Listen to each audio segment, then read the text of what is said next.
टीका नामक यह कविता हरिऔध के महाकाव्य प्रियप्रवास से उद्धृत है, जिसके काव्यांश की आज हम व्याख्या करेंगे।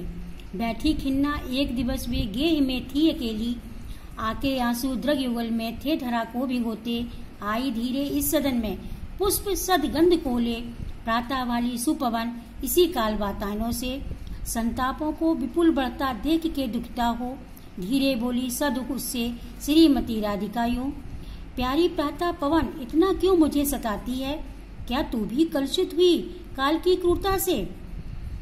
संदर्भ यह महाकाव्य प्रियप्रवास से उद्धृत है।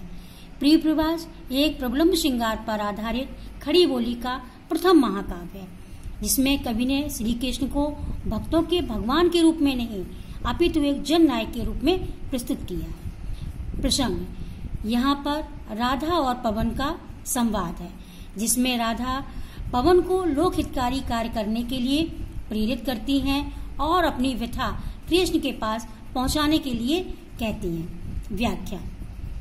एक दिन राधा जी घर में अकेली बैठी हुई थी और उनकी आंखों से द्रग युगल माने दोनों नेत्रों से अश्रु बह रहे थे, जिसके कारण वहां की धरा भीग रही थी।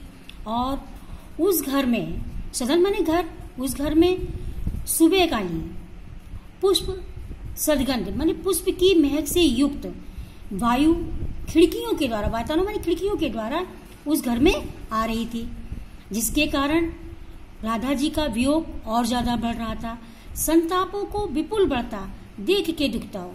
जब राधा जी का संताप और ज्यादा बढ़ने लगा तो वो और ज्यादा दुखी हो गई, जिसके कारण वो धीरे से पवन को उल्हाना देते हुए कहती हैं, हे प्यारी पवन, क्या तू भी इस समय के चक्र में बन गई है? क्या तुझको भी इस काल ने अपने वशीभूत कर लिया है, जिसके कारण तू भी इनके विचारों में लीन होकर के काल की क्रूरता में बढ़ करके मेरे दुख को और ज्यादा बढ़ा रही है? क्योंकि यही पवन है। जब यह पवन सुगंध संयोग का कार्य होता है तो सुगंध के रूप में कार्य करती है, और जब यही समय वियोग का होता है तो यह ज्यादा और ज्यादा बढ़ा देती है, जिसके कारण राधा जी का वियोग और ज्यादा बढ़ जाता है। इसके बाद आता है आपका काव्य सौंदर्य।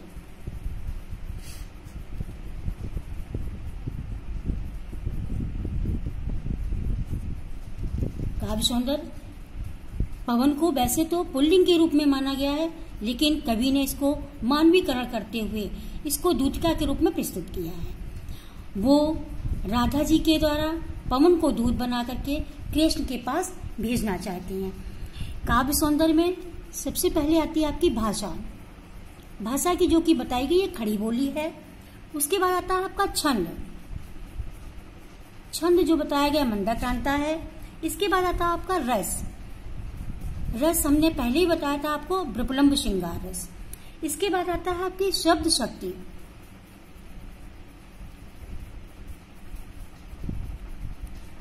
शब्द शक्ति जो कि अविधा है।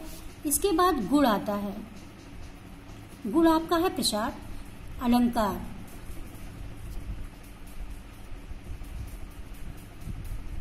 ये है मानवीकरण अलंकार। इसके द्वारा राधा जी की व्याख्या में और ज्यादा मुखरित होकर के स्पष्ट हो सकती है, क्योंकि यहाँ पर जो व्याख्या ली गई है वो अभिधा के द्वारा पूर्ण की गई है।